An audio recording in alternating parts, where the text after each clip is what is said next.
and this gradual destruction of the immune system happens, okay? So I won't get into the big history of it, but we discovered AIDS only back in the early 1980s, which you guys are like, that was decades and decades and decades ago, but I was born within that decade, so it doesn't seem like that long ago to me. Okay, so let's just do a quick review of the immune system. So our body has its own defense mechanism, right? We have non-specific protection. Does anybody remember any of the non-specific protections that we have? Like our skin, our tears, maybe a sneezing, right? Phagocytosis is a non-specific protection. Okay, how about specific immune response? What do we use for those? White blood cells. Right, we've got like our T cells, white blood cells, antibodies, right, that we're destroying specific antigens, we're identifying and destroying specific antigens. So immunocompetence, so when our body's normally functioning, we have this defense, okay, so our body's gonna protect us from those infections, those pathogens that are trying to get to us. Any cells that are damaged, we're gonna remove those, digest them from the body so that we can, our body cells can remain uniform. And then surveillance is gonna happen. We're gonna our body's constantly looking out for mutations to recognize, and foreign cells that we can destroy. So that's when everything's healthy, everything's going great, right? When we have HIV, this is a retrovirus that causes immunosuppression. So automatically we know that our immunity is not gonna be what it should be. So it's called a retrovirus because it replicates backwards. And I've got a cute little video here, like I usually do. It goes from an RNA to a DNA. And I've already said HIV is the virus that leads to AIDS. Currently, at the time of publishing of your book, 1.2 million people in the US were living with HIV. And like I said, chronic condition when we're treating it effectively. Okay, so contact with blood, semen, vaginal secretions, or breast milk. That is the way of transmission of HIV. It is not through casual contact, okay? So all of these body fluids have lymphocytes, and those lymphocytes might contain HIV. So those are why those are the fluids that contain HIV, okay? So not transmissible through hugging, dry kissing, shaking hands, sharing eating utensils, using toilet seats, or casual encounters, okay? If it doesn't involve any of those fluids, we can't spread it that way, okay? Most common cause is by unprotected casual sex, okay? That's the most common cause. So this is that U equals U that we talked about. Not transmissible if the HIV viral load is undetectable. So U equals U is undetectable equals untransmissible. Okay, so when we talk about perinatal transmission, so it could happen while the mom is pregnant with the baby, it could happen during delivery, it could happen through breastfeeding. So on average, when a woman is not treated with antiretroviral, so she has HIV, we're not treating her, her baby is born, about 25% of the times that baby will have HIV. That's not very much. It's a big number, but not a majority, right? Only 25% will be born with HIV. But we can treat them, if mom's being treated with antiretroviral therapies, ARTs, less than 1% will be born with HIV. So we significantly decrease the chances of that baby being born with HIV if mom is started on these antiretroviral therapies. Do you guys follow all that? Okay. I want you guys to remember that. I want you guys to star that. Okay, pathophysiology. So the target cell for HIV, do you guys remember what I said it was? Is that CD4 plus T cell, okay? That type of lymphocyte. That's the target cell that HIV is going to enter. It's going to bind to the protein and receptors on the outside of the cell. It's going to fuse the cell, and then it's going to enter the cell, okay? I'm not going to read all that to you guys. I have a cute little video that shows it, so I won't bore you with my explanation, okay? So when this HIV cell comes in, it's going to kill more than 1 billion CD4 cells a day. Okay? The body's continuously making those lymphocytes, those CD4 cells, but over time, years, it's going to kill more of those cells than the body can produce, okay? So we're gonna see a decline in those CD4 cells. So a healthy immune system is gonna be 500 plus CD4 cells, okay? That's healthy. We may start to see problems with our immune system when it gets below 500, and severe problems when it gets below 200. And I want you guys to mark that number 200 in your brains, because when our CD4 count gets below 200, we now have AIDS. It is no longer HIV, we have AIDS at that point, okay? So CD4 count below 200, we now have AIDS. And when this happens, our immunity is compromised, so these opportunistic infections or opportunistic diseases can start to take over, okay? So typically we don't say the patient died from AIDS, they died from complications of AIDS, because it's really these opportunistic infections that are going to kill them. In your book, page 252, I want you guys to take a look, there's a table, 15.18, and it has a list of opportunistic diseases, okay? Just take a gander at it. This is that HIV surrounded by that envelope, has those proteins on the outside of it. This is from your book, y'all can see it from your book. And here's the cute little video. I wish I could draw this, but I'm not that talented. Oh, no, where'd you go?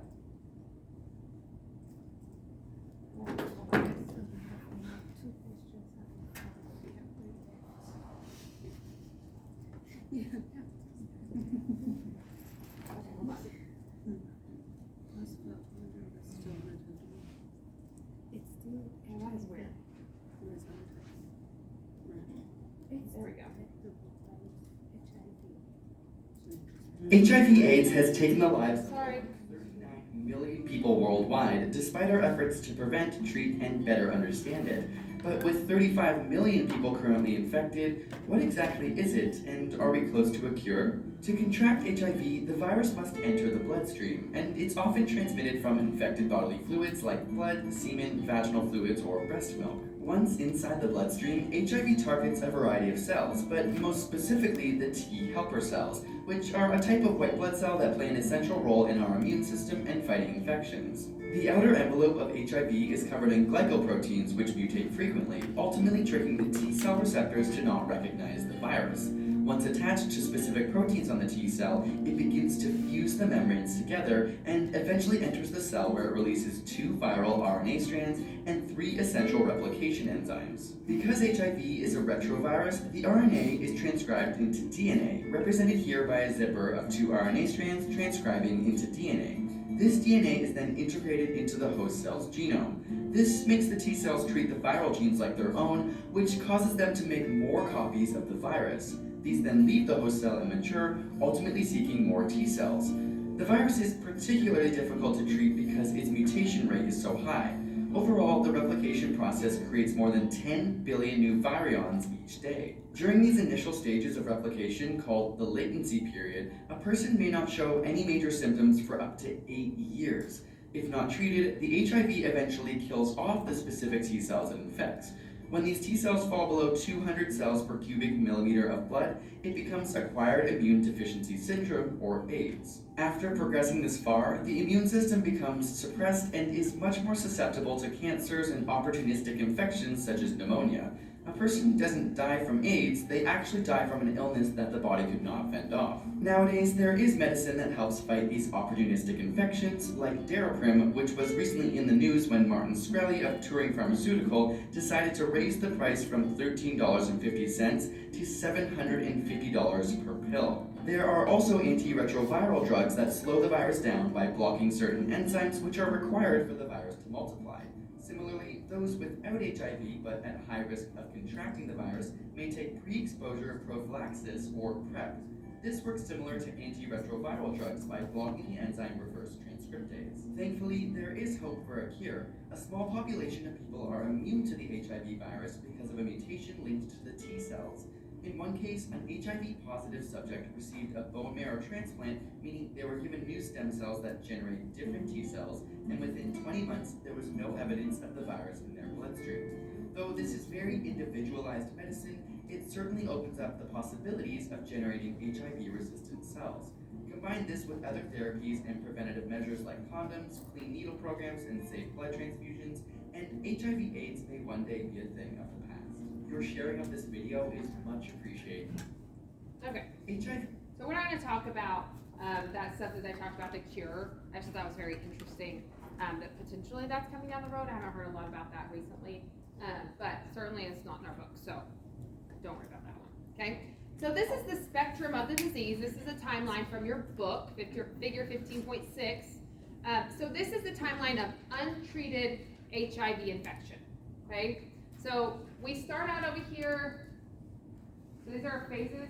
Okay, phases of infection. So this acute infection, it happens in that first month to 2 months, and these patients are super infectious, and they're not going to feel great. But then after that happens, they go into this long period of asymptomatic infection. So what do you think their CD4 counts are?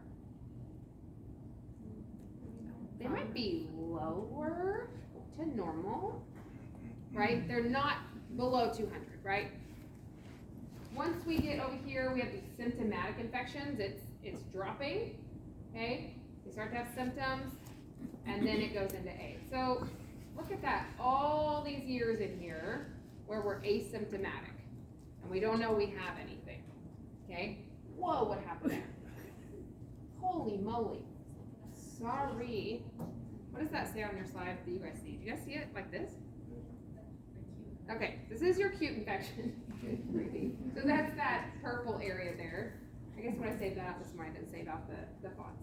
My apologies. Okay, so first 2 to 4 weeks after infection, it's that you feel like junk. It's a mono-like infection. If you're not maybe like on the alert that potentially you might have been exposed to HIV, you're not going to know anything's going on. You're kind of just thinking, I just don't feel great, right? Like a lot of things we talked about, it's kind of non-specific. Possibly you might see some neurologic problems, neuropathy, facial palsy, Guillain-Barré syndrome, you might see that. But typically it's just going to be like that, I don't feel great, mono-like illness. And during this phase, very high viral load. We're very infectious during this stage. Okay, so this is our asymptomatic infection. What does that say up there? In real life? Okay. So we have the infection, and we're going to be asymptomatic for quite a while. Okay, so the time between infection to diagnosis, if left untreated, could be 10 years. So think of all the life you've lived in the last 10 years. Right? I've had 4 kids, lots of life lived, got lots of degrees, lots of life lived, right? And imagine all the things that we could be doing in those 10 years and have no idea that we are carrying this virus, okay? All the people we come into contact, the people that could be exposed from that, right? So this is if we're not receiving treatment, okay? So then we become symptomatic, and this is when our CD4 count nears that 200 mark that I talked about. Our viral load increases, which means we have more of the virus active in our body, and then we're going more into an active stage, okay? These patients might have persistent fevers, frequent night sweats, chronic diarrhea, recurrent headaches, severe fatigue. So they're starting to see and feel this come on. And then these opportunistic infections are going to take hold. So some examples of that, and that's in chapter 15 now. I think that needs to be changed. Oral candidiasis, so thrush, shingles. They might have outbreaks of oral or genital herpes, bacterial infections. Have you guys heard of Kaposi sarcoma? I have a picture of it in a couple of slides. It's just, they look like little moles, but they're little cancers that are caused. Oral hairy leukoplakia, and I've got pictures of that. Oh, here we go. There they are. So that one on the lower, the tongue, that's oral hairy leukoplakia. That middle one is thrush. And then see those little purple lesions on this guy? This is the Kaposi sarcoma. Okay. And that is unique to AIDS. So these are opportunistic infections. So now we're in AIDS. So opportunistic infections do not occur in the presence of a functioning immune system. So only once that HIV is really taken hold are we going to start to see these opportunistic infections. Okay? And we might have multiple of these infections at the same time occurring. So multiple debilitating, life-threatening infections are happening at the same time. But thankfully, like we said,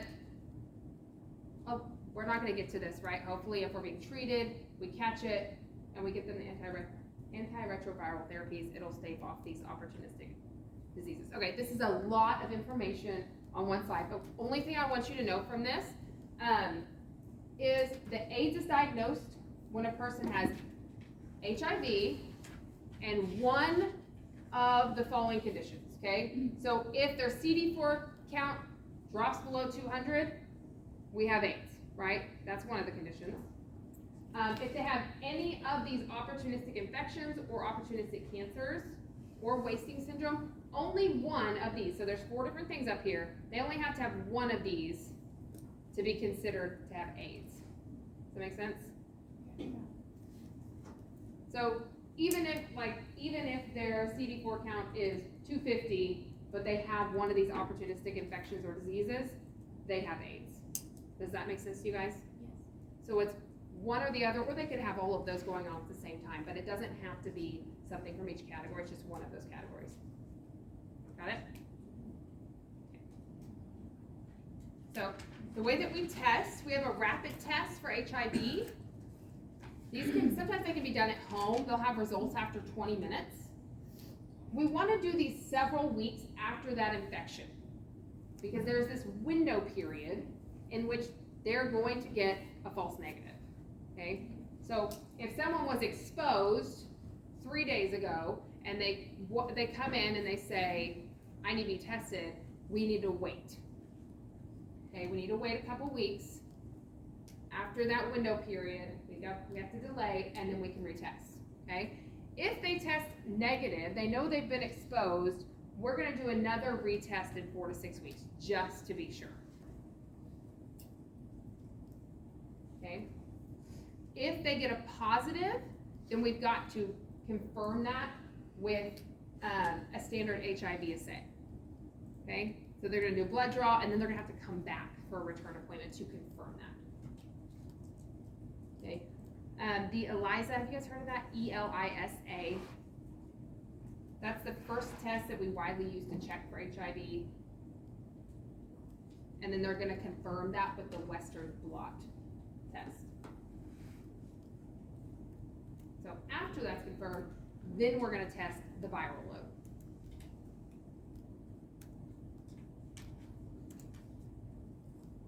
Okay, so we'll check their CD4 count. Remember, normal, that should say 500 to 1200. That's going to be our normal CD4 count.